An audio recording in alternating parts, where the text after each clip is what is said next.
experts, legal experts that can actually present talks to our people, right?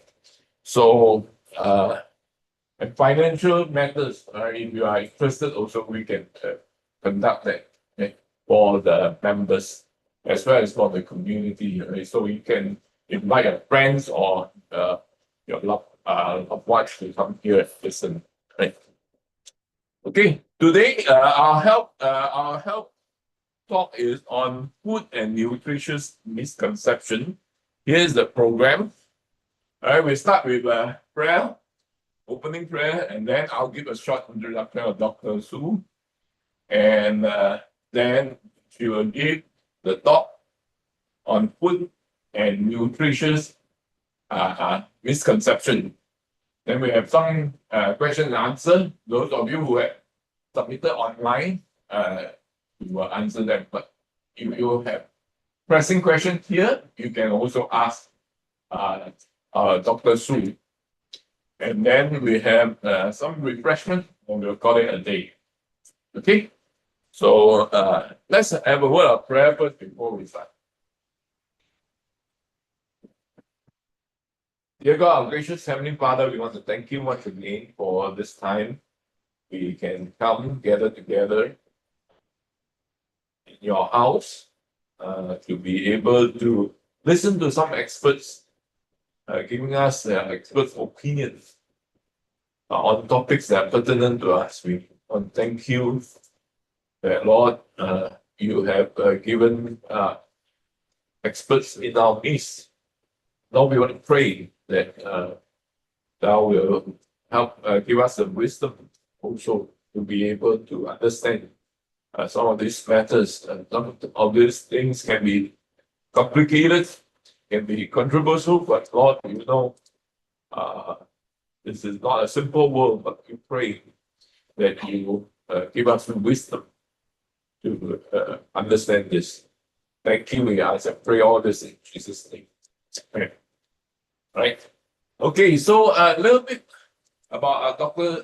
Su. All right, Dr. Su is in our church for a long time. I've known her personally for a long time, right? And yeah, so and she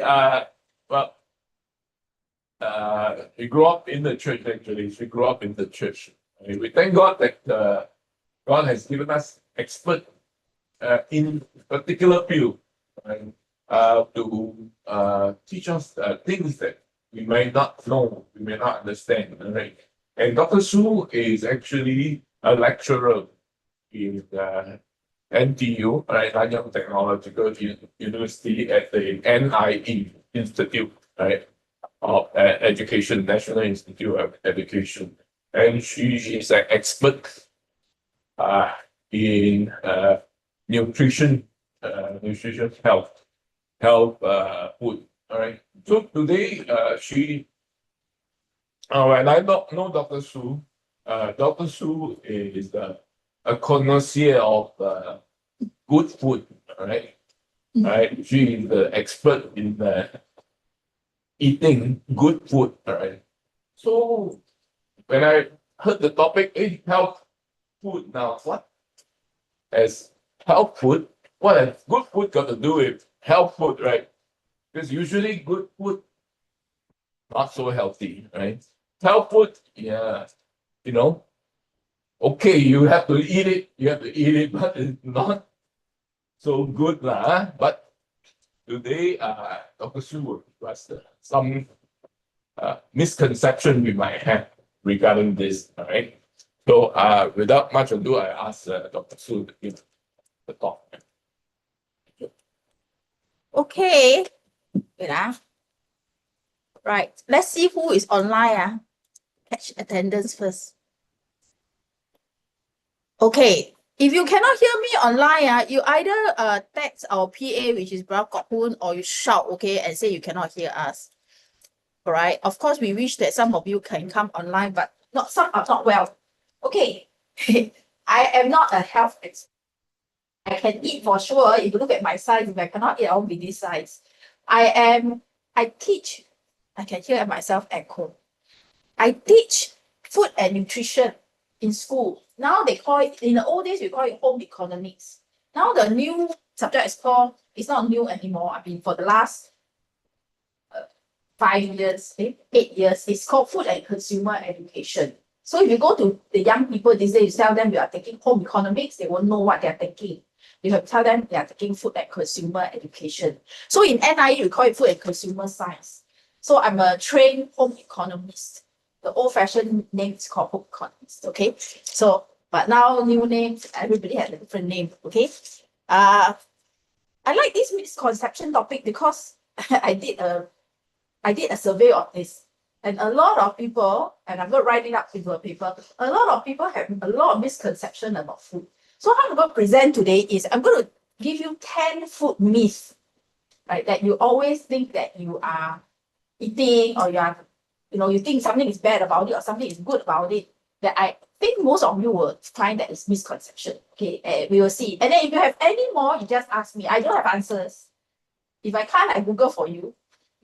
But hopefully with my a little bit of background studies, I will be able to give you more slightly better answers. Okay, I won't dare say accurate answers. Wait, let me get rid of that bar.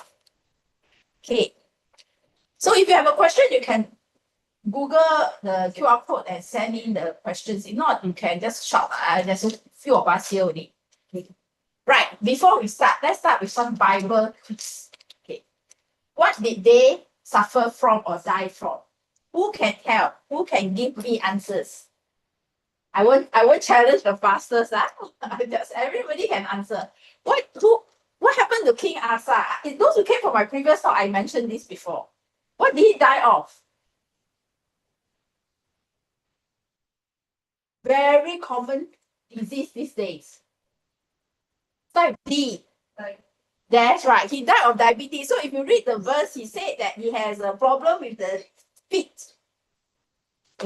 Yeah, he has a problem with his feet. Disease in his feet. If you refer to the Bible verse, he has a disease in his feet. And then if you have a disease in your feet, probably it's because you didn't heal. And probably because you got diabetes.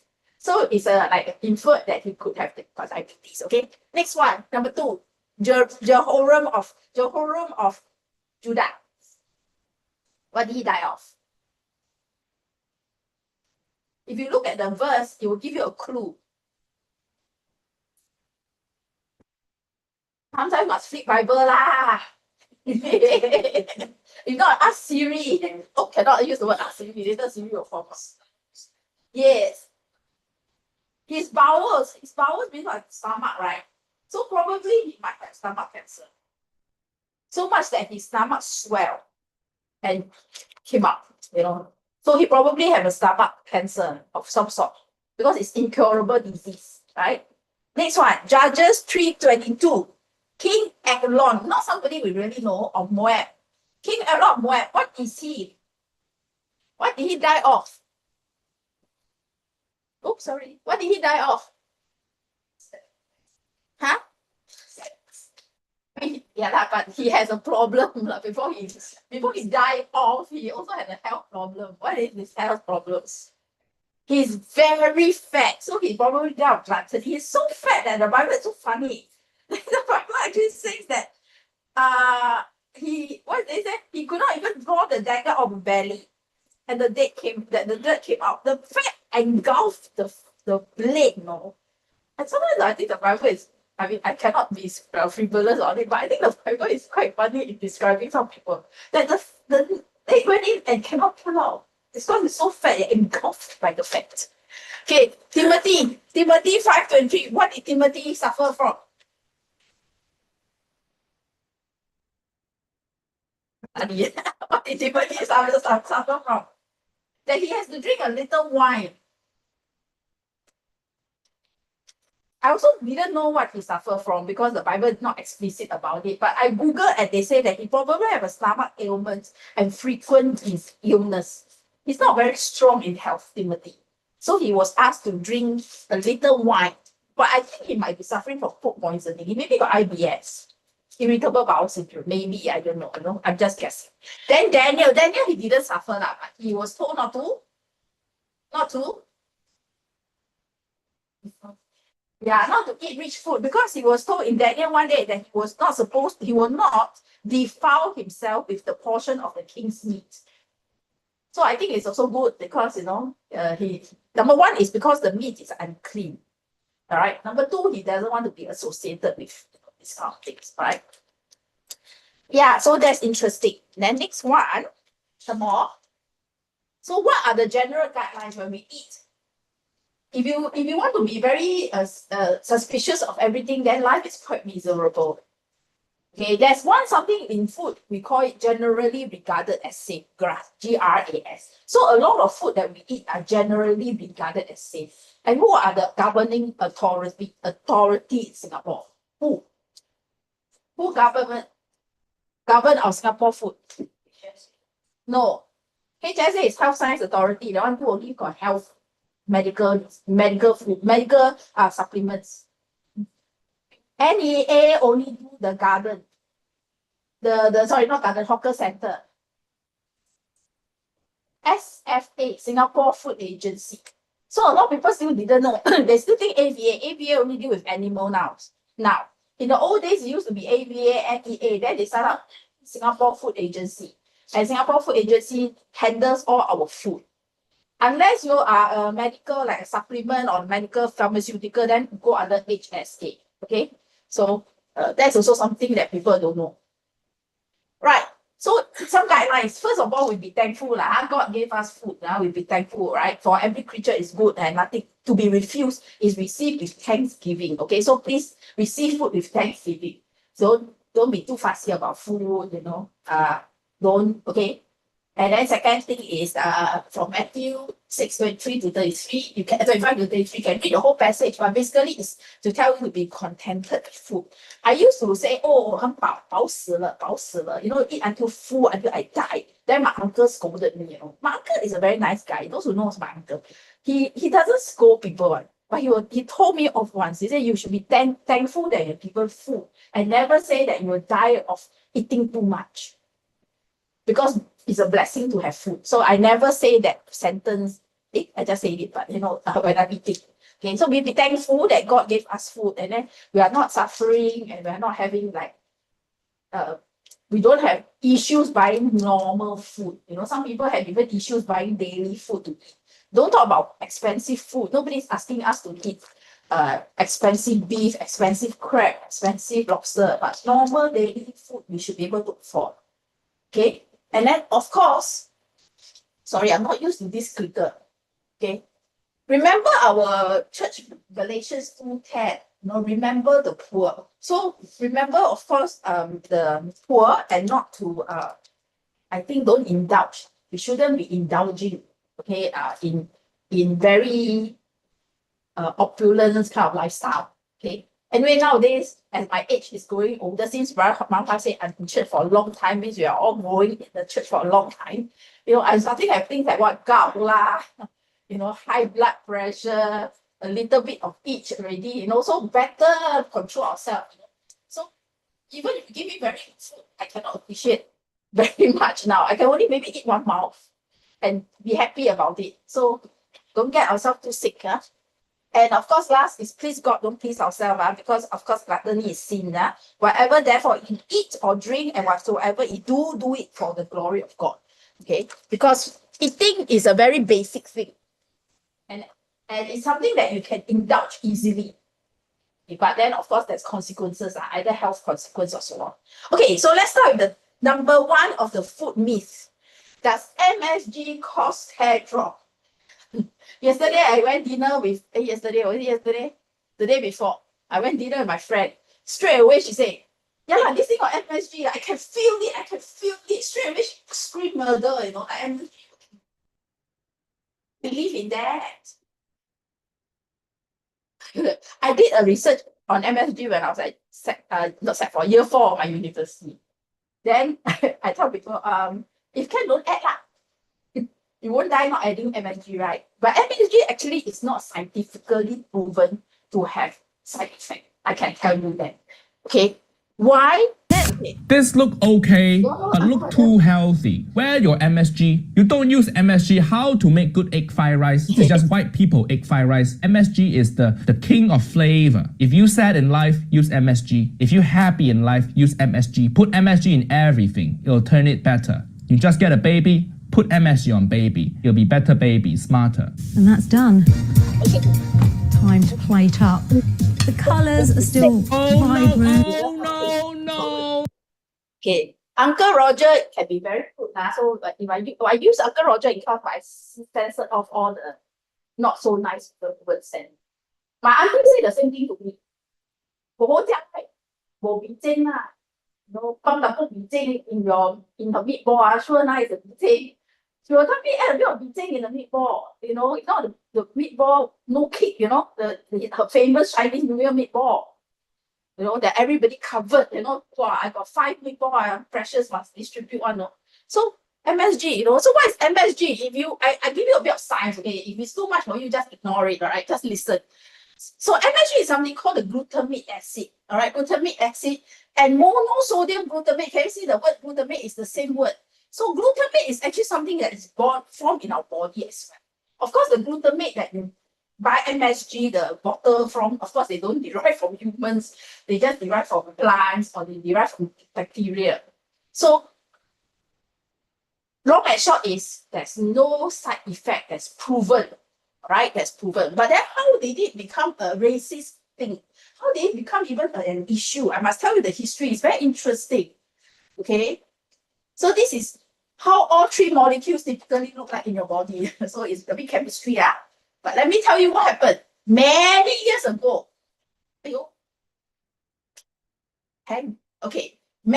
years ago, okay, so this is an article, right, sent to a journal, a proper journal, okay, and the title of the article put there, Chinese Restaurant Syndrome. He's here to criticize me. So what happened is that this guy, this scientist, he actually wrote to a scientific journal and he said that he experienced this Chinese restaurant syndrome. He eat the food already, then he got this headache, you know, then he felt bad, he felt radiating in both arms, and then he actually wrote off very nicely and said we should do more research. He didn't condemn it. But this paragraph got, wow, you know, snapshot, and then everybody say MSG kills you, MSG give you. Then there's also another argument is the early days when this question, this is 1970s. When it was questioned, then people start researching about MSG. And who sponsored a lot of the research? Okay, who sponsored? MSG company, Ajinomoto and all this, they sponsor a lot of research because they want to prove that their product is safe to eat, right? So they sponsor. So there's also another argument that vested interest and so on. But really, there's a lot of people who have done updates on it and they have not proven anything. However, it might not be the MSG that you eat per se, but other things, okay? So actually there's a definition, you know, in Merriam Dictionary that Chinese restaurant syndrome 1968, see, symptoms as numbness of neck, arms, back of headache, dizziness, palpitations is held to affect skeptical persons eating food and especially Chinese food heavily seasoned with MSG. So it becomes an issue. Okay, but I personally felt that there's no effect. Maybe at least for me, I better be a bit sweeping, not too sweeping in this statement. So where is MSG? If you buy food, you say, oh, this food doesn't contain MSG, but it might come in another name. So these are the different names that you see. Okay, yeast, you think that yeast is just bread yeast, but because MSG can be derived from bacteria, they just derive it from bacteria. So they put it as yeast, you know, food, yeast food. Okay. Another one that's very common is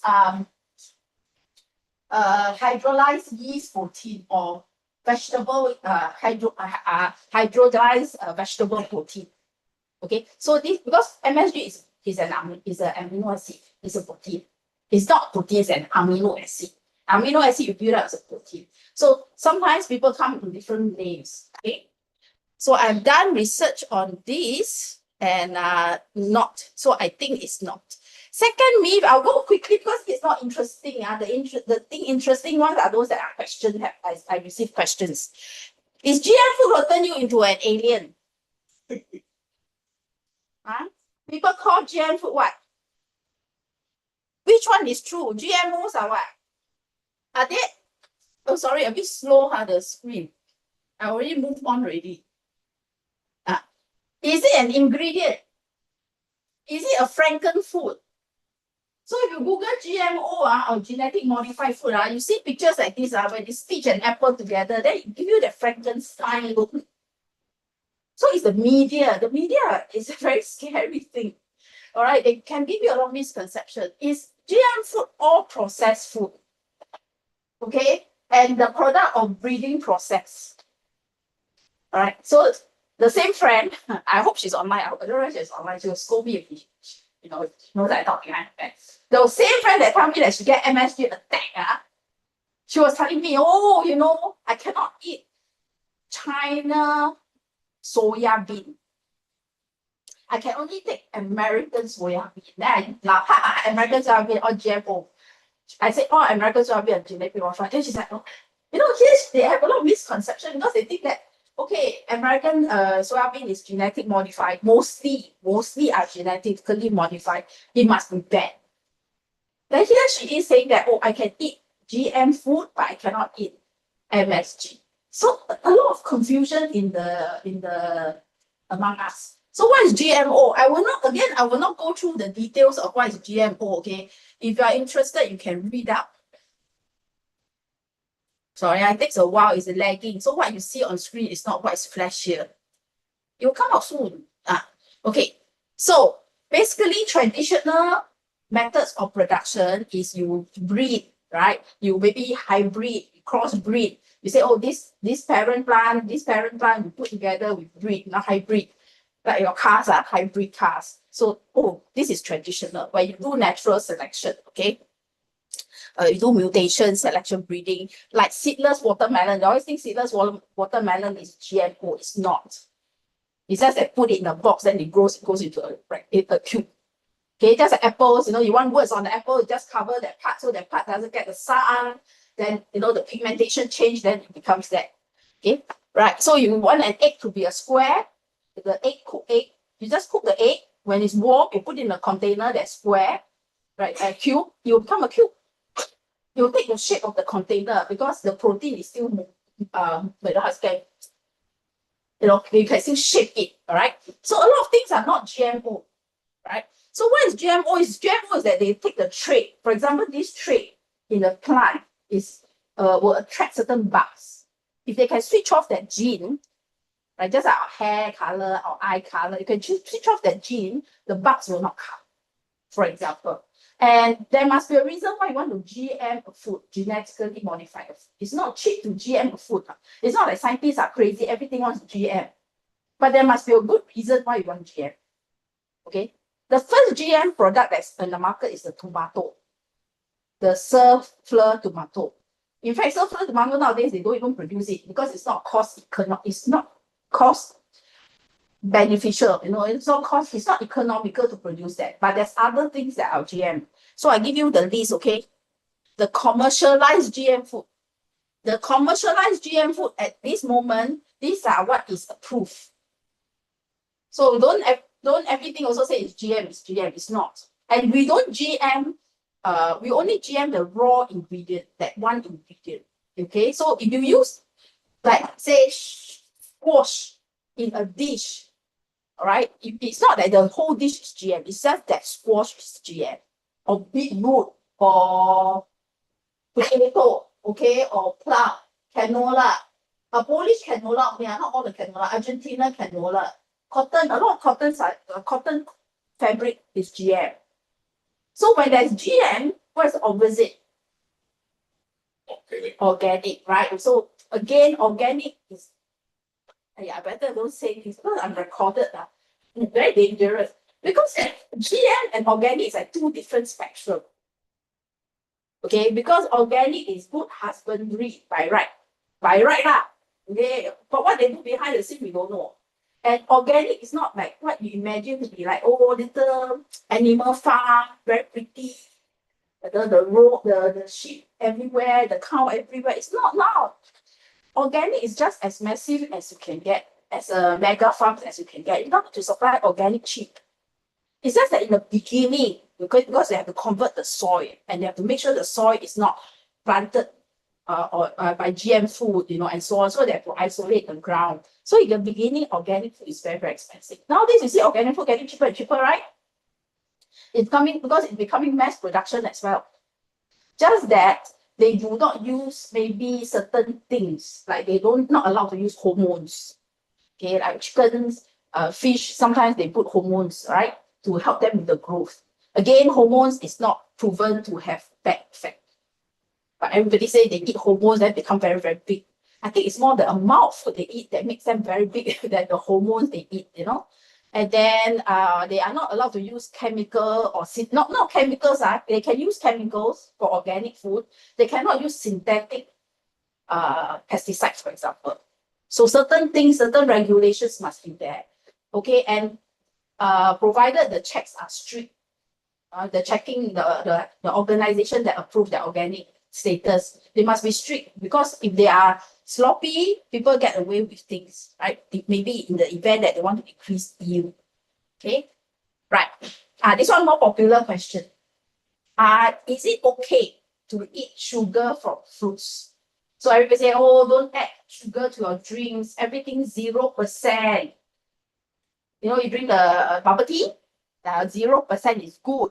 Then remember, we drink fruit juice, we drink fruit juice. Fruit juice, okay, right? So actually, it's not quite true. Okay?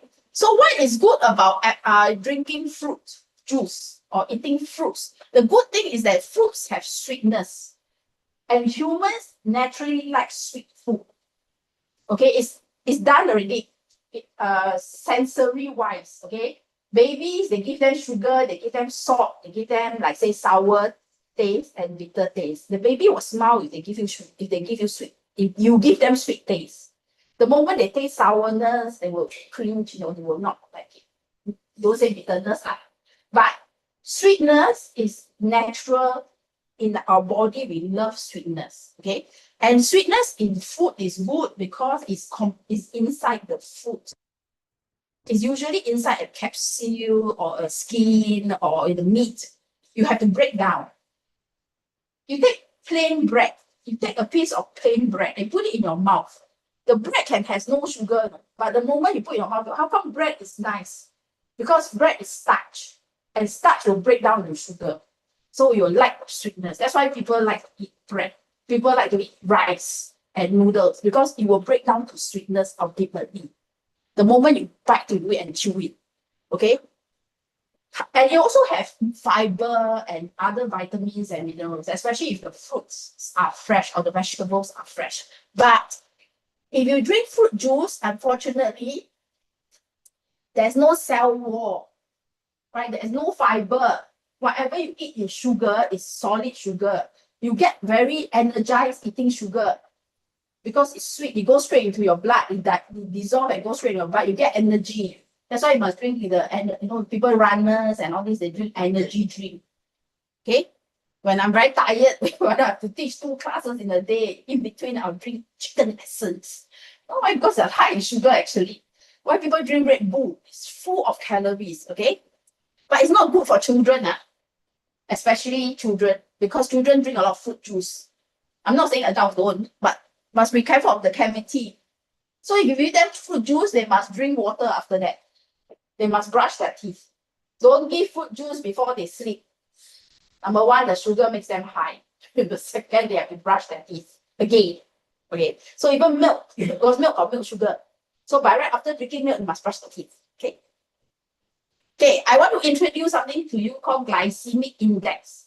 I think it's more relevant than just amount of sugar. So people with diabetes, I think the doctors will have advised you on glycemic index. Yes? Anybody got diabetes? Sorry. Did the doctor tell you about glycemic? Glycemic index is something more important than amount of sugar. There's something called glycemic index and something called glycemic load. If you cannot understand glycemic load, never mind, understand glycemic index. Is the index associated with the carbohydrates? Later, I'll explain to you what's carbohydrates. In food, measure by how much sugar goes once something is eaten. How high the sugar, how high the sugar goes once something is eaten. So if you think about glycemic index, we'll think about it, okay? If I take sugar like that, I take a scoop of sugar and I put it straight in your mouth. Of course, you know that's bad, right? Then what about rice, apples, noodles? What are these? All right. So some food are higher in glycemic index. Why they tell you eat brown rice? Eat brown rice or eat white rice. Because brown rice has lower glycemic index. It takes longer for the sugar to hit you. Literally, you don't get that sugar surge. Then your blood sugar will not surge. Then when your blood sugar surge, your insulin goes crazy. Your insulin cannot cope with your sugar, then you get diabetes. Then you get in trouble. Okay, basically something like that. Okay. Right. So I would suggest that you oh no. So I suggest that when you want to, I didn't put the list of the high and low glycemic index food, but if you're interested, I can give you. Like what do y'all like to eat? Watermelon is very sweet.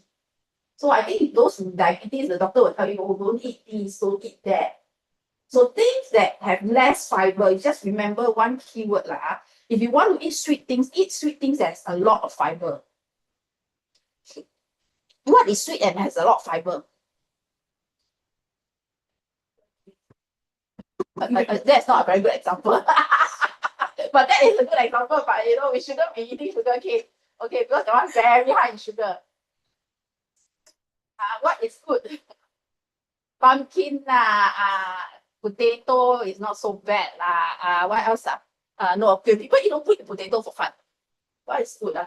Dragon fruit, high fiber kind, a lot of seeds kind, but eat in moderation, okay? Miss you not here, later Miss you scold me. Miss you say can eat durian or can, don't eat too much or just everything a bit is fine, right? Don't eat too much. The problem with us is we always tend to eat too much. Okay, I know of friends my friend's dad keep eating banana before he sleeps. Now the blood sugar shot up. Because before you sleep, you eat banana, it was so high energy and then sugar, and you don't burn it out because you are sleeping. So the blood sugar went up. Okay, so control your blood sugar because blood sugar give you a lot of problems. And just for fun, cat cannot taste sweetness. So don't, someone I see TikTok, they will say, oh, 我的猫很喜欢吃这个甜甜的. Cat cannot taste sweetness, okay? This one I told them in the Sunday school, I teach them in Sunday school before. How Ezekiel, I taught you in Sunday school, right? Cat don't taste sweetness, if you remember, huh? Okay, right, next one. Does microwave, a lot of people say cannot microwave food. All right, I know of friends who die cannot use microwave. They think microwave will zap them and kill them, Then they will. I got this friend who doesn't even use Teflon pan. She won't use the non-stick pan. She will buy everything that has like stainless steel. She will not buy non-stick pan because she said, oh, the Teflon will, eat Teflon will kill her.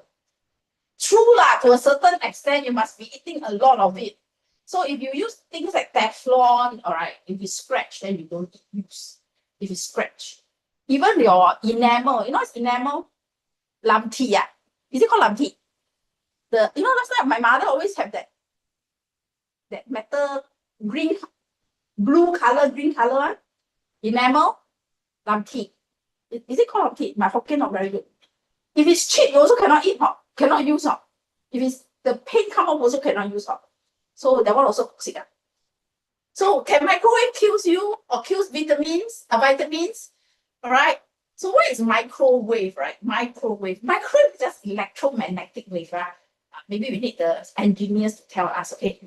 In case I say anything wrong, basically it's short wave.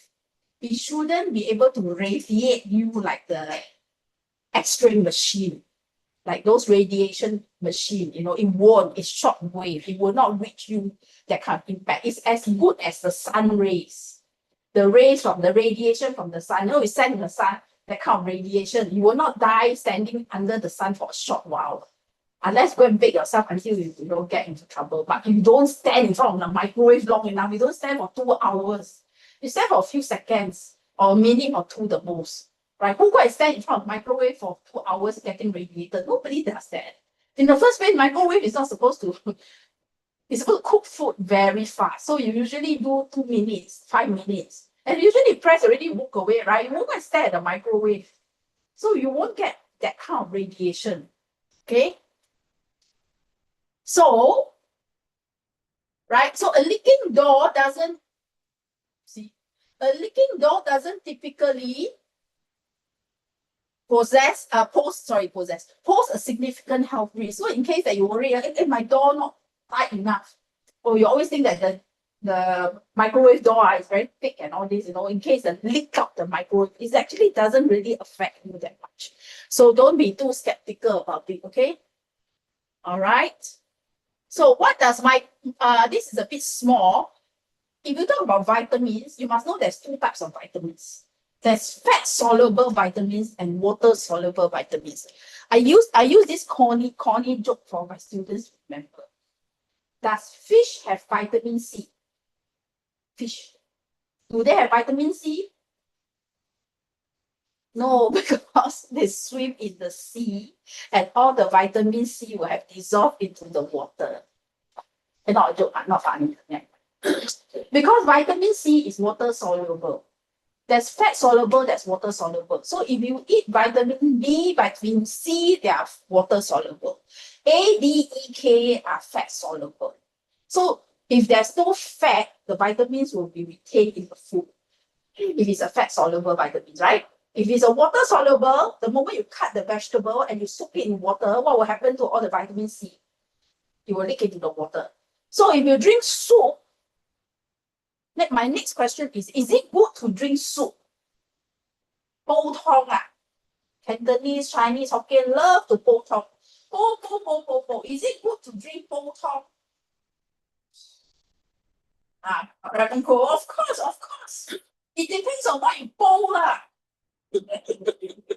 My mother's favorite is bak and cabbage and radish, 大白菜 and bak Where got nutrients? I ask you in the soup. If I don't eat the meat, there's no protein. The protein is not going to go into the soup. No, I can tell you that it will cook and it will stay in the meat. Then the radish got some vitamin C, of course. All right. But it will leak into the soup, right? Then you boil the soup for how many hours? After half an hour of boiling, I don't think anything is left.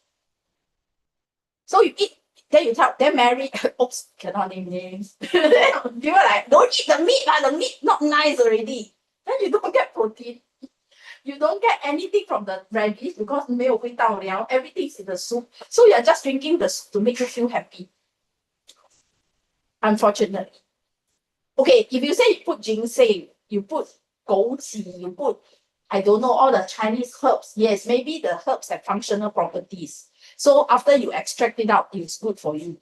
But if you don't, if you are just drinking ABC soup, okay, ABC soup not so bad because not ABC, apple, carrot, potato, leek, leek onions, sometimes they come flavor noise go into the soup. But I say, if you are looking for vitamins, there's nothing there except for fat soluble vitamins.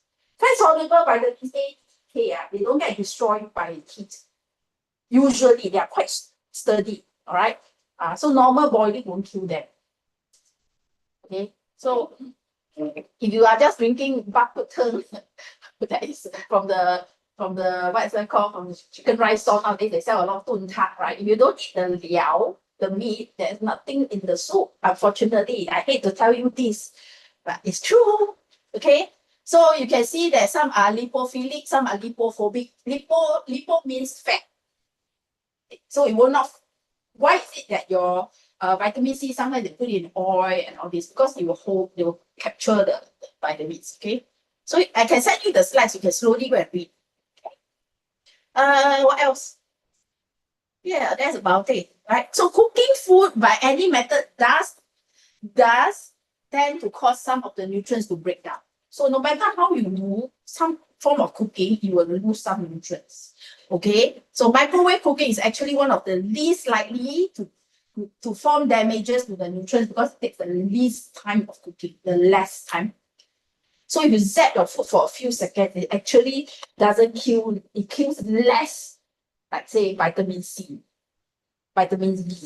Okay? If it's A, D, K, they don't usually get in trouble.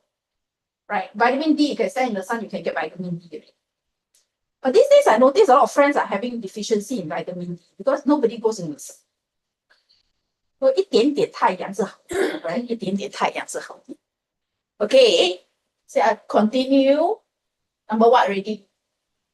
Oh, I thought I'd give you some science backing in case you question the authenticity of what I say. So they did some research and they did boiling, blanching, raw, and so on, right?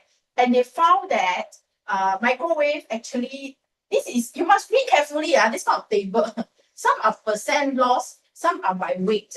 So you must see what they're talking about, right? So what they did is they boil for 5 minutes, they blanch for 1 minute, they steam for 10 minutes, and microwave for 2 minutes. TR is true retention. How much is retained? Okay. So you must wonder how come 101%? Why 101%? It's just a collective kind of like average, and then I don't know how they calculate, but basically it's trying to say that boiling kind of retain the least, right? And there's vitamin C and vitamin K. Okay, vitamin K is for coagulation. Usually we don't have a problem with vitamin K in our life, unless you have a deficiency.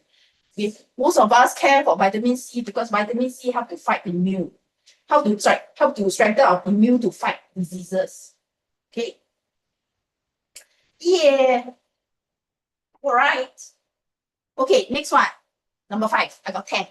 Cultivated meat. Anybody knows what is cultivated meat? What do you think of cultivated meat? Plant-based. Plant-based. Plant-based is plant-based. Cultivated is cultivated. It's not synthetic lah. You see, such words comes out, it's very scary. Actually, now cultivated meat comes out. GMO like nothing already, you know. Genetic modified food is my topic when I did my honors, my masters. That's how everybody is doing cultivated meat. Like GMO is like no issue like that. And then you just imagine 20 years ago, people fight about GM food until they rally, you know. They rally against it, you know. Okay, cultivated meat, in case you don't know, a lot of you are very maybe confused. There's something called plant-based meat. 现在很流行 plant-based meat. Actually, Chinese always eat plant-based meat. But we don't use plant, we use gluten. What is gluten? Gluten is 面筋. 面筋 is for plant, right? It's from flour, right? You take flour, put water, flour, you put water, you wash, left the protein, that's gluten. You know how 面筋 is made, right? You go home, you take 一包面粉, right? You add water, you stir, make it into a dough. Take the dough, go under the washing, what's the tap, and wash until all the starch dissolve. Whatever left behind is your gluten. That's your 面筋. Gluten is a protein. So plant-based nowadays don't use just gluten. It can be peas, it can be some fungi, it can be some, like say, soya bean. We use a lot of soya bean to make the texture that tastes like meat. Okay, then of course nowadays losing eat insect. The fashion is again starting to eat insect. Actually, eating insects is not cheap, huh? Because not many insects are approved by SFA. Not many brands are approved. Okay, it's not cheap to eat insect. Okay, what is cultured meat? Actually, cultured meat is what we call lab-grown meat. But lab-grown is not a very nice name. So cultured is a better name. You tell people lab-grown, they'll think of, oh, you know, synthetic meat, fake meat, you know. It's not, it's just take a cell, they take an animal cell and they grow it. All right, they grow it, they just grow, they just cultivate until they get a mass. And then to get that mass, they shape, they put flavoring, then it becomes cultured meat. Singapore very advanced. For once, Singapore is very advanced. We are the first or second country to approve lab-grown meat or cultivated meat or cultured meat. So nowadays, it started with lab-grown, the name, then it become cultivated. Now we call it cultured. Okay? Right? They give it clear for the, I think you saw it in the news. Okay, we actually approved before even USDA or USDA, correct. Okay, so lab grown, I give you a video. I don't know whether you can hear. I'll put in the subtitle for you. From the poor treatment of animals to uneven food distribution and even climate change, lab-grown food is being hailed by some as a solution for many of today's biggest issues. Our global agricultural system is responsible for over a quarter of all greenhouse gas emissions. Among the worst offenders are beef, dark chocolate, coffee and fish, based on emissions per kilogram. There has been a lot of hype around cell-cultivated food, but how viable is the industry? What does it entail? And more importantly, will consumers bite? Can you do the honours and lift the lid on your creation? Over a decade ago on The Edge, we reported on the world's first ever cultured beef burger. Unveiled by Professor Mark Post from Maastricht University, it cost around 250,000 euros to produce. He went on to set up Mosa Meat, a company which aims to bring the burger to the masses, and he's not alone. There are now hundreds of startups developing their own lab-grown products, but just how do they do it? It's a relatively simple procedure and similar for both meat and plant-based production. For meat, simply take stem cells from animals' tissue, add a nutrient-rich solution and watch the cells multiply into the three main components of meat: muscle, fat and connective tissue. Then put the cells into bioreactors, or as they're more commonly known, cultivators. These cells are then separated and rearranged to build a final edible product. This part of the process is called scaffolding and can be very complicated. A steak, for instance, needs a lot more scaffolding than ground meat in a burger. The entire process takes between 2 and 8 weeks, but the payoff can be huge. It's estimated that just one... Okay, so I don't want to continue to show you the video, but basically it takes a lot of effort, to cultivate lab-grown meat. And because of that, it's not cheap. There is a scientific stage, and I mean, it's still at the experimental stage, but lab-grown meat is more a reason, a cultivated meat is more for the environmental purpose. And in the event that we cannot afford to grow any more animals, we can start testing for this sort of meat to get the protein. Because, you know, growing animals take a few years. Even chicken lay eggs takes a few months, weeks, you know. So that's why they started this new technology, okay? Don't worry, you're not eating lab-grown meat yet, because it's not available in the market, right? So don't have to think that, oh, am I eating lab-grown meat, right, yet. So I'm quite excited. I hope one day I get to eat, because it's not cheap to eat now. I went to see the science labs, but I didn't get to eat, okay? Right, next one, fat-free, calorie-free, what does it mean? Okay, I think this one's something more common. You see this words are calorie, capital C, then you see kilocalorie, then you see kilojoule. So what are these? Somebody wrote me an email, no? Because I co-write the textbook. So somebody wrote me an email and scolded me, saying that she's confused by calorie, capital C, K, calorie, and all this. She said, if I'm confused, I can imagine my students being confused. She said that I'm wrong. Then I have to write to her very nicely and tell the person. I think it's her, because she goes by the name Rose. I said it's not wrong. Okay, don't ask me. I didn't invent those words. But basically, I tell you, small c or big C, when you appear as a big C, is equal to kilocalories, is 1,000 small c calories. All right, if you like, you can follow the British kilojoules, right? British use kilojoules. The rest of the world use kilocalories. So calories are what? Energy.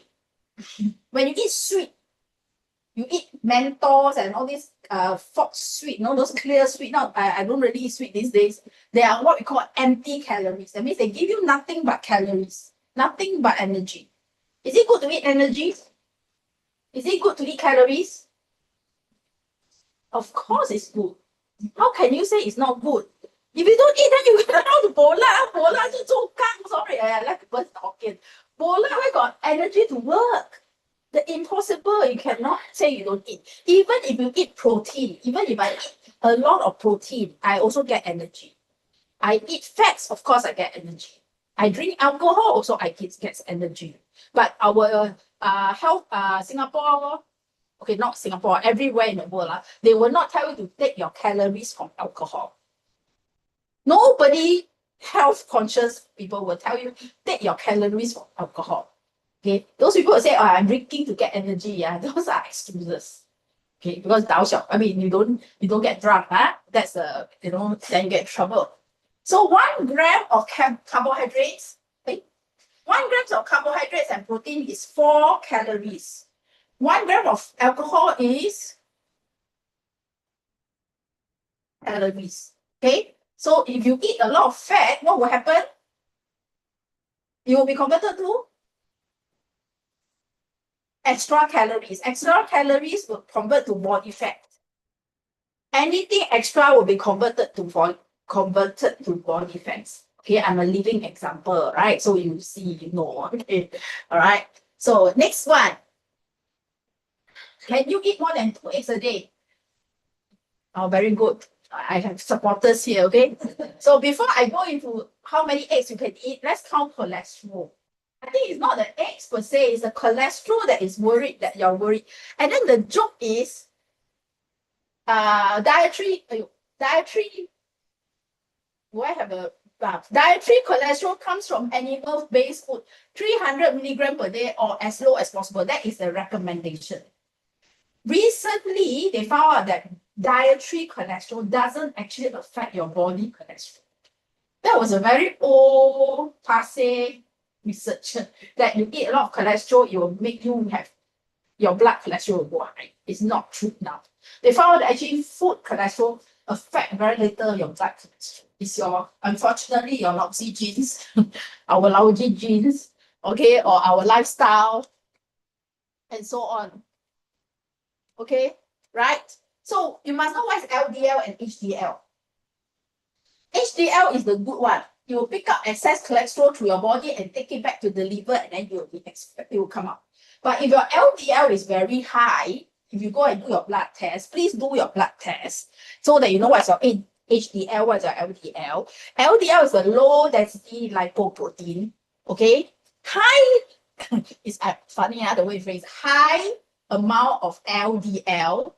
It will link up to your plaque build up in your arteries. That's why you can get your clot. Okay, you can get your heart, cardiac, and so on, right? Then something called saturated fat. So saturated fat is a type of fat. When you eat anything that's fat, you take any fat, there's saturated fat, there's unsaturated fat. You cannot say I don't eat this, I don't get saturated fat. It's not true. Even plant has saturated fat. Plant does not have cholesterol. Plant has no cholesterol. So don't let people bluff you and say that, oh, my food is cholesterol free. Because it's a plant-based food, there's no cholesterol. But it still may be high in saturated fat. And what is high in saturated fat? Things like coconut, palm oil, they are high in saturated fat. So in the 1990s, early millennium, 2000, I used to teach my students, don't eat coconut. Don't put nasi lemak, don't put coconut milk. Right? Laksa, don't use coconut milk. You all remember that? I think Health Promotion Board was pushing that their life on this. Coconut, nasi lemak, don't use coconut, then call nasi lemak. Laksa, my coconut milk, how to eat, Yucky to the max, right? Cannot, yeah. Then nowadays, people are crazy again, and then they say that, oh, you should eat coconut. Okay, before I go to egg, let me go to coconut since I have coconut. People start to me that you must eat coconut. Coconut oil is the best. It's antibacterial, it's don't know what. Then they say, oh, it's mid chain triglyceride, MCT, middle chain triglyceride. So it's very good for you. But it's a little bit of a misconception here. It depends on what kind of coconut you're talking about. Coconut oil found in most supermarket shelves contain mostly lauric acid, not MCT. Okay, MCT is your middle chain triglyceride. It's coconut oil. So it depends on the product, and you won't know. They won't say for you. And anything eat in moderation. That's all I can tell you. I don't shun from eating coconut. I love coconut. All right, I make pandan cake. Sure, use coconut milk. I got pandan cake to make coconut. But today I bought pandan cake. I didn't make. Okay. I love Gula Melaka, but Gula Melaka is not even coconut. It's palm oil. So the word is sometimes very misleading. Okay, so please check out before you eat. Then I want to go back to eggs. Okay, my favorite egg is duck eggs. But duck eggs are not available in Singapore. So when I go to Malaysia, I will choose duck eggs. Do you know why you cannot go into Singapore? You know you cannot find duck eggs in Singapore? No. Giam one can, but not fresh ones. Because duck eggs is very easily contaminated. Very easily contaminated. So Singapore don't allow the import of duck eggs. So if you want to eat duck eggs, go JP and eat, okay? Be careful of food poisoning. But quail's eggs is my next favorite. If you don't have duck, then quail's eggs. My favorite. I love eating quail's eggs. But quail's egg is about 5 quail's eggs, about one egg. Then they say cannot eat quail's egg because cholesterol very high. Not that high, a little bit high. But again, like I say, food cholesterol does not really affect your body cholesterol. But please don't take me and say, Lee may say food cholesterol is okay, then go all out to eat food cholesterol, okay? Like crab lah, like, what's high in cholesterol? Eggs, mussel, clams, no seafood, prawns. Internal organs. Yeah, internal organs, my favorite udon, sao cha, fen cha, my favorite, all cannot eat. Can eat in moderation. So if you go and compare milligram per gram of yolk, then you'll find that quail's egg is very high, but chicken egg is not that low, but it's because this is by gram, milligram per gram of yolk. But if you compare egg-wise percentage in the egg, of course, quail's egg has high percent of cholesterol. Understand? But you know what I'm trying to say? So because you see, this is the egg is 53 grams. A standard egg is 53 grams. The one that we eat in the supermarket, we buy is 55 grams or 60 grams. We remove the shell, you get about 50 grams. Okay, quail's eggs as well. So that's why they say eat ostrich egg, lor. Because ostrich eggs is proportionally, you calculate, it has lesser cholesterol. If you can get ostrich egg, can JB can get ostrich egg. Singapore not popular, right? So basically, but eggs has a lot of other nutrients, fat-soluble nutrients as well, okay? See, A, B, B12, riboflavin, folic acid, vitamin D. A single large egg contains roughly 6 grams of protein and 72 grams of calories. So eggs are very good. It's a cheap source of protein. It's a complete protein. It's good to eat eggs. I strongly encourage people to eat eggs. Okay? Unless you're allergic to eggs, then unfortunately, I can't help it. Okay, back to carbs. Why is it that people tell you don't drink bubble tea? Then you say, I drink 0% sugar bubble tea. I don't add sugar. Why can't I drink? Can, don't eat the pearls. Then 不是 bubble tea 了，就是 tea. You can drink tea. You cannot eat the pearls. What are the pearls made of? Tapioca. And sure as sugar one. And tapioca is carbohydrates. Okay, tapioca is carbohydrates. Okay, let me give you some science here. Okay, carbohydrates got 2 types, simple and complex. I will not bore you with monosaccharide, disaccharide, polysaccharide. Just remember simple and complex. Simple sugars are sugars. They are all sugars. Carbohydrates are sugars. It's just that complex sugar and simple sugar. So simple sugar are starch. Sugar. Anything that tastes sweet is sugar. Starches are sugar because it's polysaccharide. You will break down to monosaccharide, which is glucose. So all the starches like rice, noodles, everything is glucose. Everything is glucose. Then you go into a system, you break down, become glucose. Okay. Then there's fiber. Fiber is the good one because it goes in, it comes out. It doesn't get digested. It is also a carbohydrates.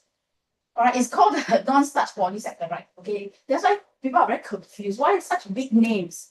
Okay, what are the benefits of insoluble and soluble fiber. So fiber itself got insoluble and soluble. So soluble means it becomes like a gluey, then it helps you with the movement. That's why I always tell people, why is it I eat rice? Sometimes I eat rice, I find that I can go to the toilet better. Because rice has resistant starch. So it will also help. It's a soluble starch, soluble fiber. It will also help you to clear your system, help you to create bulk in your large intestine. All right? Okay, so if you eat tapioca bubble pearl, it's starch. So it will break down to sugar. So even if you don't put sugar in your bubble tea, it will still be sugar. Okay, so the point is, don't drink. If you need to drink, once in a long while. I think people in our generation, we are not so keen now. But the young people, they will drink a lot. But don't forget, during our time, what do we drink? We drink Coke, isn't it? We drink a lot of Coke. Those days don't have Diet Coke. My mother would not let me drink. Then my mother said, okay, then you drink Ribena. My mother allows me to drink Ribena. I asked you, Ribena got sugar? Of course. Ribena got vitamin, but Ribena has vitamin C? I tell you, one high school student in New Zealand, I did the research, I found out that Ribena has no vitamin C. It rocks the whole world. I was like, you mean all this while we're drinking Ribena, we think that Ribena gives us vitamin C? Hey, wait, Ribena sue me later. Don't record, I don't release the record. You know what I mean? But it's just the amount of sugar is in there, it's very high. But the amount of vitamin C is not high. Unless they fortify it, that means they put in the vitamins. Okay? So, right. So how did our body get the glucose? I show you this is to give you an idea. If you are interested, you can go and read more about it. Basically, when we eat starch or when we eat rice, when we eat sugar, it will eventually become sugar. Okay, everything will end up to become glucose. So our body will utilize the glucose. Even if we eat protein, why is it that protein got energy? Just like I said, protein give you 4 calories, right? Why? Because protein will break up, amino acid will break up to nitrogen, and the remaining is also glucose, pyruvate, right? Same as fat, it will become acetyl-CoA, which is also give you energy. Ultimately, it will go into the cycle, all right, and then give you the energy. Right, so excess carbohydrates leads to the body storing the surplus as glycogen in the muscle, in the liver, or in fats in the adipose tissue. Okay, that's why you must balance your intake and output. That's the idea. I don't think anyone here is having an issue. Maybe a couple of us are a little bit on the heavy side, but too skinny also no good. Okay, I can tell you a whole stories about being too skinny, but not for today. So basically, remember that everything will end up to become glucose if you eat it in excess. Oh, I think just went crazy. Okay. Sorry, press on me. Okay, everything will. So you must not eat in excess so that you don't get stored in your thing. Then talk about fasting. I think somebody asked me the question on the intermittent fasting. Okay, because I asked people what questions, then everybody likes to. Nowadays, everybody likes to fast. Okay, so what is fasting? Fasting is when you go without food. Usually, when we say go without food for 2 to 3 hours, we say fasting, right? Then if you say prolonged extended fasting, like up to 24 hours or more than 24 hours, then what will happen? So basically, I told you just now, if excess will store as muscle, right? The fat will be stored in the muscle, stored in the liver, or stored in the tissue. So when you deplete your carbohydrates, you deplete the glucose in the blood, the energy depletes already, they will take from the reserve. So if your body goes into fasting mode, you need energy still, right? Unless you say you fast and you sleep there the whole day. But if you fast and you are working, you need energy. Then your body will use the fats. That's why they always tell you diet. They always say diet. Why? You eat less carbs and then you try to burn your fat. Your fat cells will not disappear. Your fat cells will either grow big or they'll shrink. The number will still be the same. So we're trying to shrink the fat cells. Okay? right? Then you will, so what happens is that the fat will break down, break down and then release energy for you, okay? So basically the fat that stores in the liver, right, stores in the liver, your muscles will break down. So if you have extended fasting, you see, so the liver, the amino acid that's stored, this is the fatty acid that is stored will be broken down, right? So is low fat diet good or not? If you go into the extreme, you must be very careful, because if you starve your body so much and they have to start to break down your fat, body fats or your protein, you will produce ketone bodies. All right, ketone bodies. All this basically is, at least the first thing that must function is your brain. All right, so you cannot. That's why when we always joke that when you're studying for exam, you eat a lot of sugar, you eat a lot of chocolate. Number one, chocolate, that feeling makes you good, because and then the sugar will make you alert. That's why they drink a lot. They drink Red Bull, eat sugar. But if your body has to produce energy from body fat, sometimes it will produce ketone body, and ketone body is not very good, because if you utilize it too much, sometimes you can cause, or eat too much protein, then you are using all this, you can cause you to have nausea. We call it ketone breath. Some people go on very strict protein diet because they go on low carb. Low carb means don't eat rice, don't eat noodles, eat only protein. Then you can get sometimes you can get this kind of problems. Nausea, fatigue syndrome, at least the breath, your breath is ketone breath. And then sometimes it's not very good. Okay, build up. So must be careful of that. Okay, now next one. Number 9 already. Fresh is fresher. Who don't believe in freezing food? Who don't believe in freezing food? Must buy the fish alive one. It is fresh. Cannot buy frozen fish. All fish are frozen. You bring home, you put in the freezer, you eat it frozen. Right? So please don't have that misunderstanding. Okay? Actually, some food is frozen is more nutritious. Like blueberries. Classic example, a textbook example. Blueberries is actually not so fresh if you eat fresh blueberries than frozen blueberries. Because fresh blueberries are from where? From US, right? That kind of places. By the time you imagine they ship, take the aeroplane, take, come until here, how long already? All your vitamin C will start to break down. But the moment you freeze it, you're storing your vitamin C. So frozen berries sometimes are better. Okay. Anyway, I don't encourage you all to eat berries because they are not seasonal food, not sustainable. That's my research, sustainability. Okay. Next time I talk about sustainability. Okay, I think some of us don't know what is expiry date, use by date, and best before dates. Some of us see the date expired, they throw away.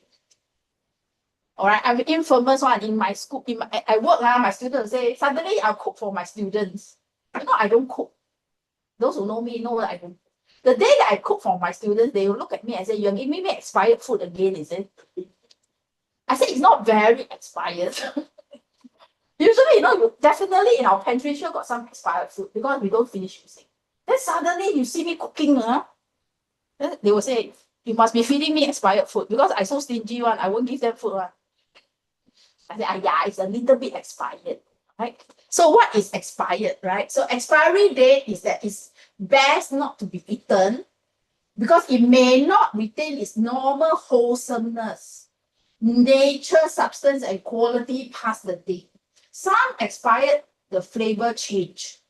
Some is just that maybe it's not so, the vitamin C no more. Like medicine. Why is it that they tell you don't eat expired medicine? Sometimes the functional property of the medicine after it's expired, 没有用了. You are just eating powder, 没有 effect, You say, expired, no wonder 吃了, no effect, because it's no more, it will break down. Anything also will break down, okay? So, can you eat canned food that's past expired or best before? Best before is arbitrary. That means they just give you a recommended that you should eat before this date. Expiry date, now if they say this food expired by this, that means they are not legal bounded. I say I expire already, you still eat, you get food poisoning, I'm not legally bound to this clause. if I put expired. If I say best before, means I recommend it. Canned food. How do we know if the canned food is good? It's not right. I think primary school, our time, when we were young, our parents would say, if it's not canned food, it's not dented, it's not bloated. If it's bloated, means air has gone in. And so my microorganism is happily growing inside, and then it causes release gas, and then it boom. Okay, so then you don't eat. Okay, please be human and use your common sense. If you open a can of things and you see that it's spoiled, don't eat lah. Use common sense a bit. Okay, don't depend on the number always. They are just a recommendation because you don't know how you store things. Some of us don't store things properly. Okay, can is distended. There's afraid that there's holes, and then air will go in, because the idea is they suck out as much air as they can. They ultra heat the food and kill the germs and seal it. That's canning, right? So be careful. If you see the bread got mold, can you eat? Can you take out 2 slices and say I eat the rest? 不要，最好不要. You don't want to get food poisoning, because mold, when you finally see the mold, means it already has networked down the whole bread. Okay, but we all try to save money. We say, okay, we throw away the first part and we eat. I think better don't. The other day, my friend gave me mochi. Wow, so from Japan, he hang on my door. He said, hey, my friend gave me, I give you, my colleague. So I was so excited, I took that mochi and I brought it to my other next door, my neighbor. I said, come, next song, I share with you. So I opened that, see, all moldy. Then my friend who gave me said, hey, maybe eat the next door lah. The next door is not moldy. I said, how can you eat one part that is moldy, then eat the other part that's not moldy? I think better don't. This is not blue cheese we're talking about, okay? This is not cheese that we're talking about. Cheese, they put mold in there for a purpose, right? Those are edible mold, right? But not every mold is not edible, actually. Some molds are edible. Okay? But I don't think I can give you a statement that say eat, lest you get food poisoning, okay? Because there's many very dangerous pathogens, like rice. How many of you eat leftover rice? Everybody, right? How many of you store leftover rice in the rice cooker? I hope nobody does that. Please take the rice out of the rice cooker and put it in the fridge. The fridge is meant to have 4 degrees Celsius. Hopefully your fridge is working. 4 degrees Celsius, bacteria usually don't go at that temperature. Food poisoning from rice is very, very common. Very, very common, because we think that rice is dry. Then you just leave it in the rice cooker. Then after you finish, then just cover next day, continue. Or cook new rice, then better still, right? Take the old rice, then what do? Put on top, right? Then cover, right? Okay, heat up 一下子. That's why I grew up with gastric pain. I realized my mother has been doing it until I tell my mother, hey, Ma, your rice is causing me to have food poisoning. Then it dawns on me and dawns on her that, oh, cannot do this. Then my weight always swan every time I eat leftover rice. Cannot be, right? Right? So then it's realized that it's because my mom didn't treat the rice. Ever since then, she did not. Our soup need to eat 锅汤. You all love soup, right? To eat 锅汤. Then before you sleep, what do? How many of you drink leftover soup? You blast it up, right? You turn up the fire before you sleep. You boil it up again. Then you go sleep. Then you wake up. Especially Chinese New Year, because 来不五字, right? So the day before you must cook all your meat, all your soup. The day before you must do. Then what you do before you sleep? My mother will turn on the fire. Boom, boil big boil. Then go back sleep. Wake up morning, first thing already turn on again. Because the soup is so big. Okay. It's tension.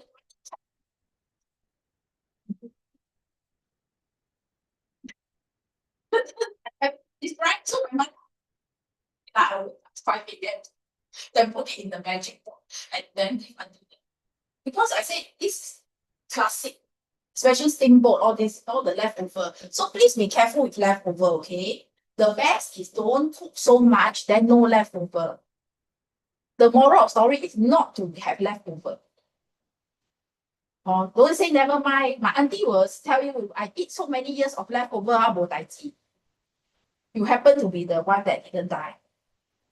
That's all I can say to her, right? So you must convince the person with scientific knowledge, okay? So there's many types of drying these days. Our food is not just dried. I just this one for fun. There's a lot of drying. The not dry. Some of you buy coffee. You say, how come this coffee is so expensive? Why this one was not so expensive? Maybe it's the type of dry. A freeze dry is more expensive. Okay, than the normal heat dehydration. Okay. Okay, last one. Oh, sorry. Oh, sugar in my, actually I said this already, but I thought I want to show you something about bubble tea, sugar. Yeah, I think it's not coming up. Okay. I want to, somebody asked me to teach them how to read the label. So I thought I put in a few slides on the label reading. Have you seen this before? Have you seen the naughty advertisement by Vitagen or Yakult? So funny. The moment it came out, I laughed out loud because I think only people like me will care. So when this grading came out, Vitagen is very naughty. Vitagen put an advertisement like this and say, fortunately, we are not banned from revealing our benefits. Because Yakult at the time has higher sugar and they are given a D grade because of their sugar content. So Vitagen very fast, no? The moment they release, the advertisement came out. Then the next day or so, Yakult came out with Yakult Gold. They know already, they know they are D grade, they know they are getting in trouble. So next day after this advertisement come out, Yakult Gold came out. Yakult Gold is B, grade B. Okay, because if you are D grade, you are not allowed to advertise in public news, all right? In public media, you're not allowed to advertise. So what is this grading? We always think of sugar, but we forgot the fat content. We forgot that there's actually a fat content. All right, so fat content grading is also coming out. Not so obvious, less product, but soon you will see A, B, C, D for fat content food. Okay, so now it's grading. So this is the pyramid, right? All right, so this is taken from the Singapore Food Agency label. This is the label that we use in school as well to teach label reading. So we have things like this, the healthy pyramid symbol. The healthy pyramid is a pyramid that we learned in the 80s. Like bottom is carbohydrates, then fats, vegetable, then protein, then fat, right? Remember? Now young people don't learn this, they learn the healthy plate. They learn the my healthy plate, okay? If you talk about pyramid to the young people, we are backward. We are Lauren, use pyramid. Now they use healthy plate, okay? But these symbols are still on. These pyramid symbols are still on. So in a label, if your food is a processed food, if your food is a processed food, like you buy cereals or breakfast cereals, it's mandate now that you must have a label. Then you must read what is the ingredients. Ingredients are listed by amount. The biggest the amount comes first. So in this case, whole grain wheat is the first ingredient. So when you buy things like jam, please look, is first ingredient sugar or fruits? A lot of jams that are very economical jam, their first ingredient is sugar. So please be careful when you buy jams, okay? Or certain products, look at it. Like for me, I look when I buy cat food. When I used to have a cat, right? So when I buy cat food, I look, what is the first ingredient? Is it wheat or is it protein or is it meal or whatever? You know, what is it? Meat, or whatever. So please look. Then there's sometimes they got coloring, flavoring. You see, got vitamins, means they add it. These are added ingredients, added. So if you see the word sugar, sucrose, somewhere means they add sugar. Even fruit juice. Fruit juice, if you see fruit juice and they put the word drink somewhere small, fruit juice drink is a drink, it's not a juice. Okay? That means fruit juice drink means they add things to it. Probably add sugar. Right? If they put there no sugar added, then hopefully it's true no sugar added. And my mom, she refused to believe that the coconut juice that you buy in a carton has no sugar. Because she used to sell ice kacang, and coconut water. So they say, I taste that thing, I know it's got sugar. But I say, no, what? They say no sugar. Then it's young sick man. They drink for fun, a little bit is okay. I don't drink it every day, it's fine. Okay, don't take it as a normal thing. So if there's any allergy, sometimes they will put there. Like uric contains phenylalanine. It's a protein. It can cause an allergen. Okay, like Diet Coke, right? For example. Then if they'll tell you if there's any asthma allergy, you have to tell. What is an allergy? I don't know whether I have a slide on allergy. I might not have a slide on allergy. What is an allergy? Eggs are allergy. Wheat is allergy. Gluten is allergy. Anything under the sun also can be allergy. Right? So nowadays a lot of people have colic acid, what's it called? Not colic acid. What's it called? Celiac acid, celiac disease. That means you are allergic to gluten. Right? Some people are allergic to eggs, some are allergic to nuts, some are allergic to what? Seafood, some are allergic to prawns. Okay, so please know what is your allergy. All right. So they have to tell. Then use by date. If it's a use by date, means they recommend that you use by. If it's a or best before. Right? Best before will be recommended. Use by means after this, I don't care already. I don't chop for you already. Okay. Then they will have where it's produced. And then this is called the Nutrition Information Panel. Okay, so they have to by mandate, they must list energy, protein, total fat. Total fat is made out of saturated fat, which I told you just now, and other fats. So we have to list saturated fat, carbohydrates, sugar, sodium. Okay, so this is what is must. Other things is up to them, please. Okay, so if you are careful, you want to know about calories, you can see the label. Okay, if by right, if they put mango in this product, inside the box, it should contain mango. By right. Because by right, whatever you put on the label, it must be found inside. Okay?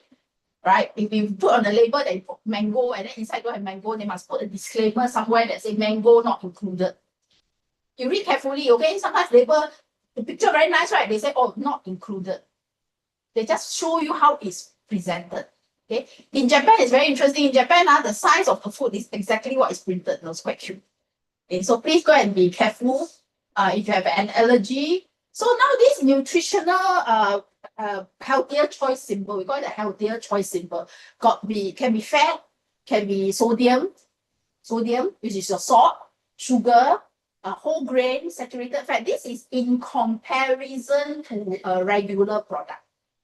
So if my packet drink has this label, means in comparison to the normal regular sugar drink, it has lesser sugar. So it's also subjective. Alright, doesn't mean that got this only is good. So in school, unfortunately, if you don't have this symbol, you cannot sell drinks that doesn't have this symbol. Sometimes water, I saw before water, they also put this symbol. I like, for what? Water is water. Why must have a healthier symbol? Compare against what? Water compare against sugar water. I know I mean not. So sometimes you must be a bit more alert. Eat in moderation, remember. If you have a health issue, you just don't eat.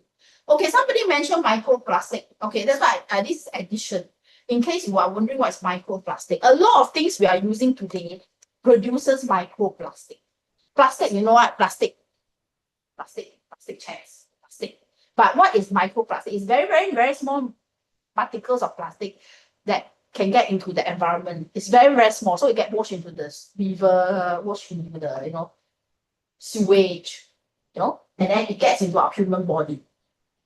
Especially if your sewage system runs into the sea. If it goes into the river, goes into the sea, then it will eventually maybe go into your environment, go into the fish that eats in the water and in the fish, and then you eat the fish and you get it. At one time, people are very concerned about heavy metal. Those who are pregnant before, I think your doctor will tell you about certain type of seafood, tell you don't eat certain type of seafood because heavy metal is found in the seafood. Why is it that the metal is in the sea food? It's because the water is contaminated. So same as microplastic or nanoplastic. It can even be carried in the air. So what are the problems is that some of us might get irritation, breathing issue, and so on. Okay. Again, not enough research done on whether it kills you or not. Not enough research yet, whether it causes really a significant impact, but definitely there's some signs. So that's why we should try to reduce the amount of microplastics. Plastic is not just the plastic straws we're talking about.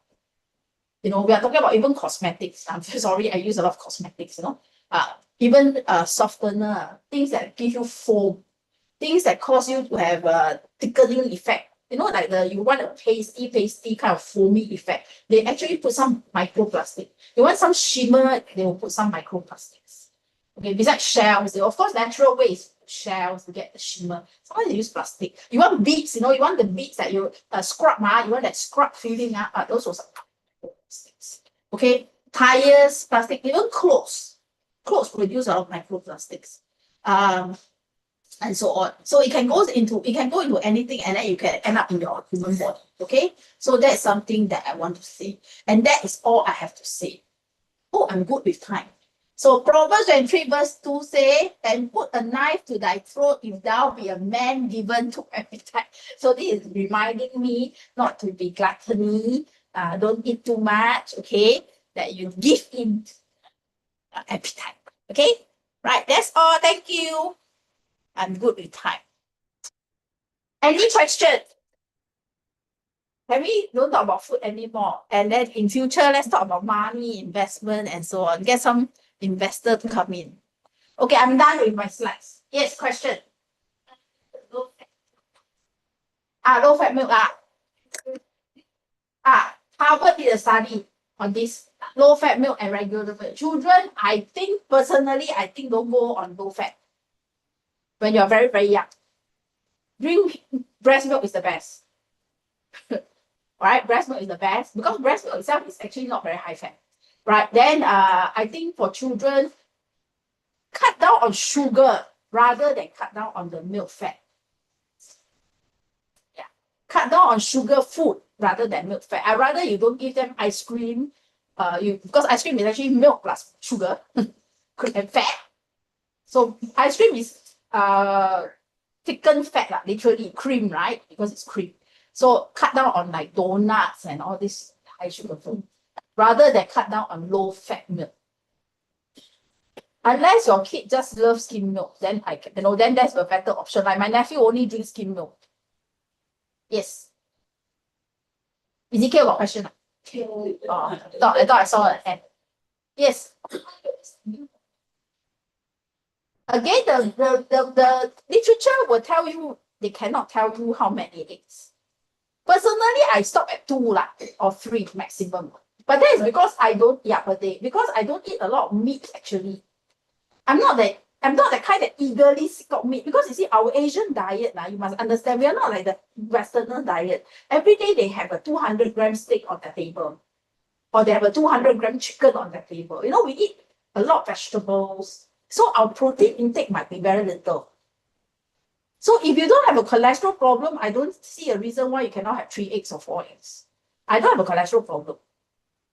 But that is also because I am not the kind that will seek out crab.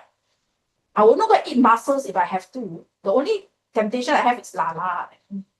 But I don't go eat lala every week, right? And I only like the lala from Mingzhou. So if I eat lala from anywhere else, I don't eat. So, Mingzhou, Brown Cotton's favorite restaurant. So I mean, if you must eat in moderation. I think our Asian diet don't have a lot of meat. So I think eggs is not an issue for me, especially. But if you know that you have a cholesterol problem, and like said already, cholesterol consumption doesn't really affect your body cholesterol. So you have to monitor. You see whether you eat eggs already that week, your cholesterol shoot up. You have to record your food intake. If you have an issue, you really have to record your food intake. You have to. And I found that if I record down what I eat every day, I lose weight. Because I have no excuse that I ate and I forgot what I ate. So every time when I want to go on diet, I record down, I lose weight. But then when I recently I lost a bit of weight is because I really forced myself to cut down the carbs. Because when I cut down carbs, it's a ripple effect. You cut down carbs, you say, okay, I stop drinking bubble tea. You don't drink bubble tea, you don't drink the bubble. You don't drink the bubble, you cut down carbs. You cut down starch. If I don't eat rice, I eat more vegetable. Right? Then I don't eat more meat. So then you eat more vegetable, you feel full. Then you get less energy, you burn your body fats. So, it's a ripple effect. And as I say, okay, because I want to cut down carbs, I don't go eat donuts. I don't eat donuts, I don't eat extra sugar. Because which donut is not coated with sugar? Just like you cannot tell me there's a healthier version of pineapple tarts. Or there's a healthier version of mooncake. There's no such thing on earth. Pineapple tart, mooncake, kueh lapis, there are no healthier versions. Everything is sugar one. Imagine one pineapple tart, you gotta count how much sugar and how much fats. The whole thing is sugar and fat. There's nothing in there. Don't tell me pineapple got fiber. I mean, let's be realistic. So you have to cut down. More question. By the way, for those who read, coffee, yeah. It's not scientifically, it's not proven that you cannot drink coffee. Yeah. How good is coffee? Coffee is good. Coffee is stimulant. Caffeine, it makes you wake up. Of course, you cannot be drinking so much coffee that it causes you to have calcium leak. Again, if you talk about 1 cup a day, it's not excessive. If you talk about 6 cups a day, then you have a problem. So 1 cup a day is fine. You have to stop at 1. You cannot be drinking coffee like drinking water because number 1 is diuretic. You drink more coffee, you go pee more. And you are dehydrating at the same time as you're drinking. All right. So you must drink your coffee, then you must drink your water. Again, how much water to drink? Again, that 8 cups of water, again, that one is also arbitrary. It's not scientific one, no, the 8 cups of water. Do you know that? That you say, they recommend you 1.5 liters of water. Is it 1.5 liters of water, which is 6 cups, sorry, not 8 cups. It's not scientific one. Thirsty, drink. That's all I teach my students. Thirsty, you drink. Thirsty, you drink. Yes. Is it a myth that drink coffee goes on with No. Coffee with milk, you replenish the calcium. Coffee kosong got nothing. It's coffee only. And worse, coffee with sugar. So kopi C?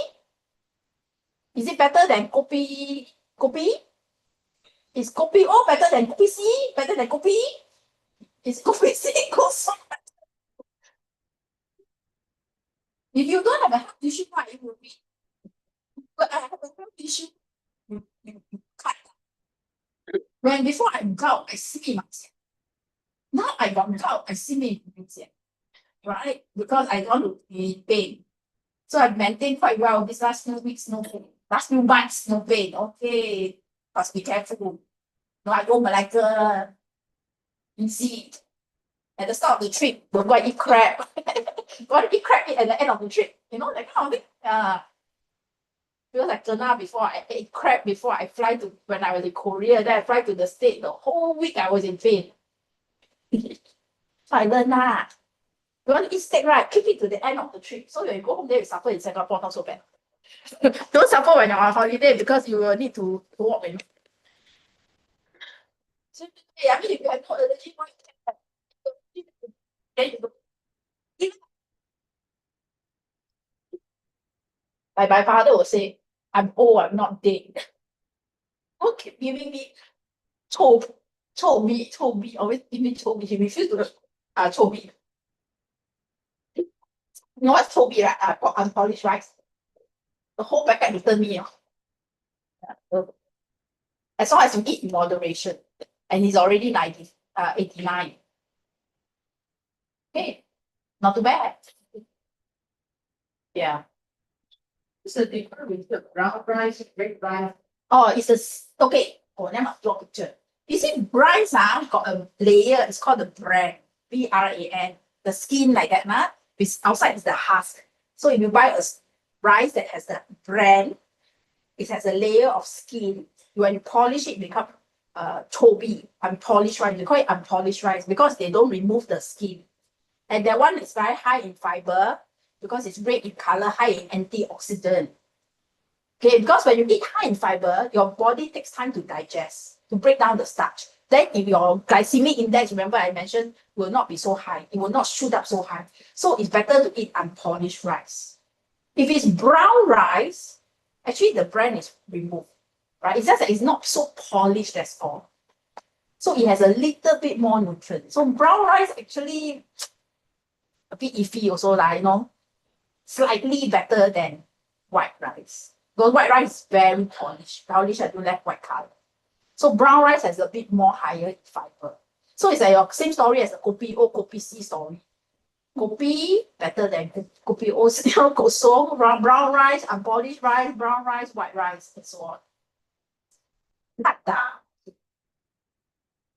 Process it so that it's very quick to boil. That means you don't have to take so long to cook the rice. Is it lower in GI? Depends on how much you eat. That's why GI is a very confused thing because that's why now they put glycemic load instead. So it's by the amount you eat. You can say low GI. Nowadays they even sell the rice cooker with the low GI. Hey, can you take your nuts before you go? They have a low GI rice cooker. But you eat a lot of rice, also no use, what? You have low GI, but you eat a lot of it, also no use, what? So glycemic load, the amount you eat is more important. You have to get someone to analyze and count for you if you're really serious about it.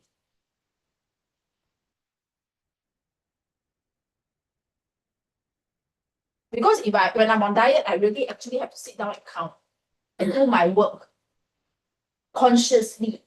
Yeah. So I'm pray that we don't get too much diet related disease.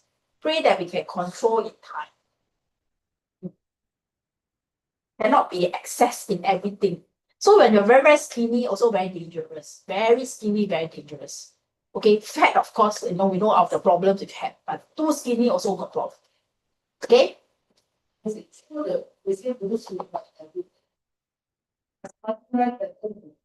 Basmati rice is by right, less sugar than less. I would say basmati rice is better lah. It's just that it's also again it depends on how much you eat. Yeah, it's different because we are famous for eating jasmine rice. We are familiar with jasmine rice. Basmati rice is slightly, I would say the GI a bit lower, I think. I'm not too sure, but it's the amount you eat. If you are diabetic, you shouldn't be eating rice. You realize the sushi rice. Sushi rice is not usually the Japanese rice, Japanese cut. It's gluten. The sushi rice is short grain. Slightly different. If you want to compare, I can pull out the data for you. But you have to go and compare. You have to compare cut bowl by bowl. There is one bowl of equivalent.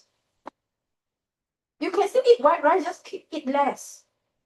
But basically, any rice, if you are diabetic, you must cut down on all rice and noodles, period. You don't care whether is it Japanese rice, basmati rice. You cannot say, oh, because I eat basmati, I can eat more. No, it doesn't work that way. No.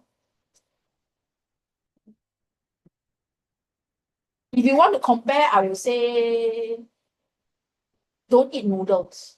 Because noodles, when they make noodles, they use a lot of salt. Bee hoon got salt. Compare bee hoon and rice. No? Because it depends on I say why the bee hoon so tasty because they added salt in the formulation. Yeah. But just cut down eat salad instead. Somebody that day asked me, I say if I want to be on diet, I must eat healthy food. I must eat happy food. I must see my food a lot of colors. Then I feel good. I eat already. I lose weight at the same time. I feel happy.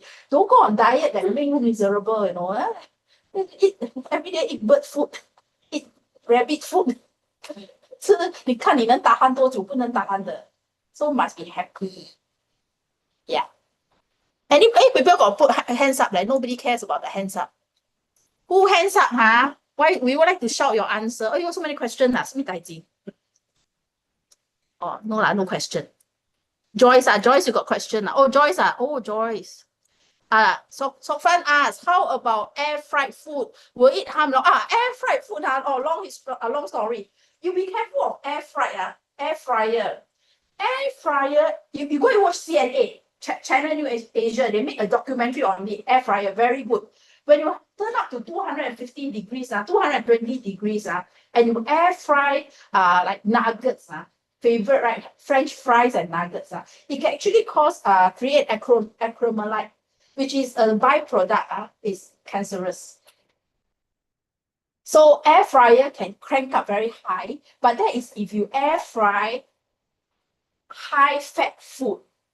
So people get a bit confused. So first of all, you must use the air fryer.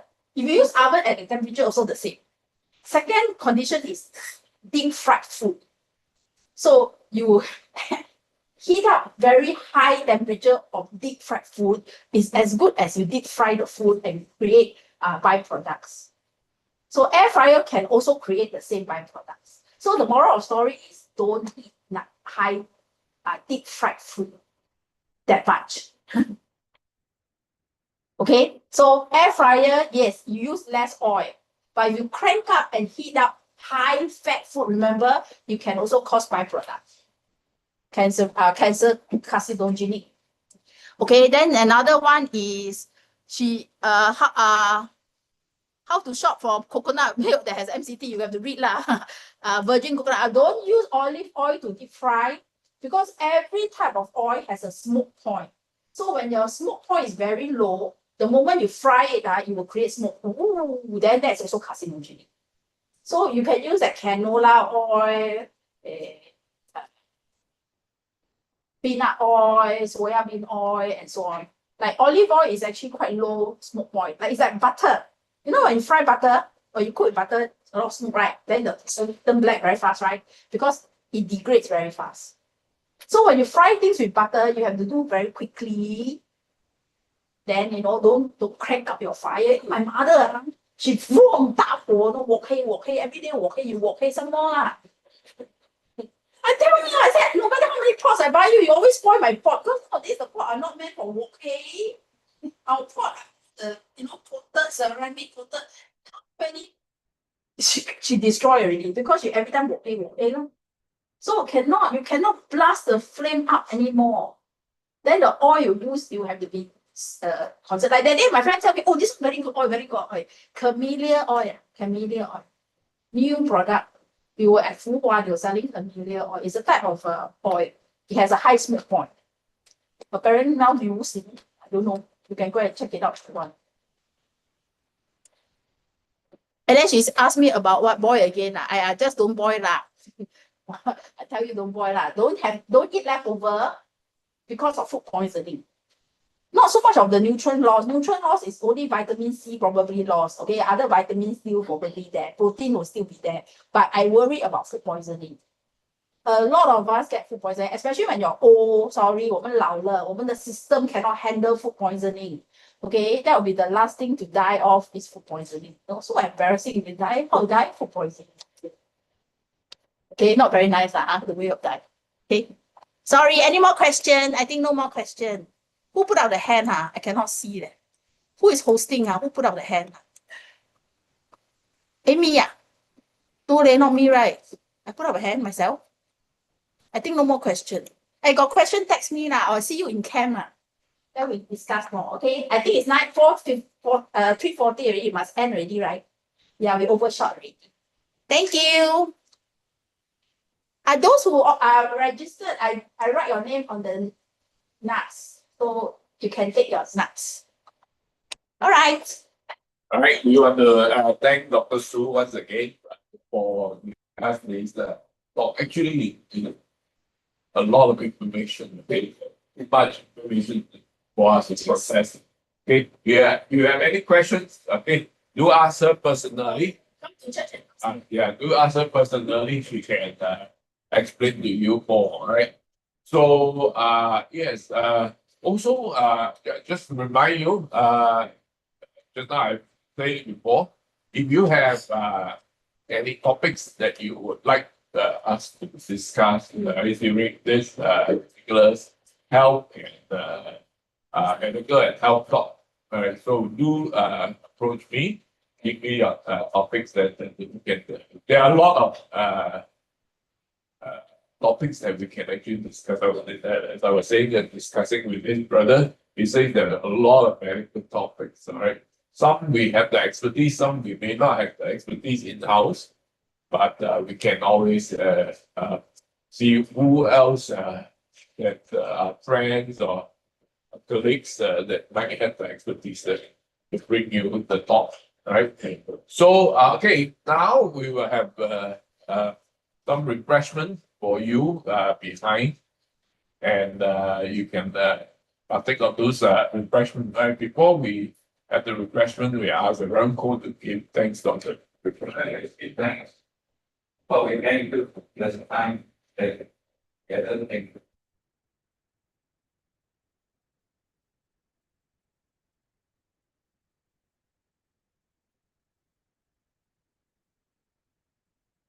That's so that's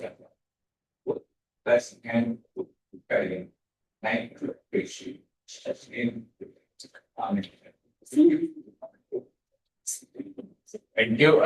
Please help yourself with the refresh. Oh, those who register, Dr. Su and you can. Bye bye. See you tomorrow.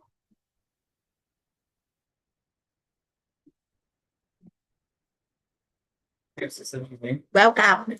Sorry, just now we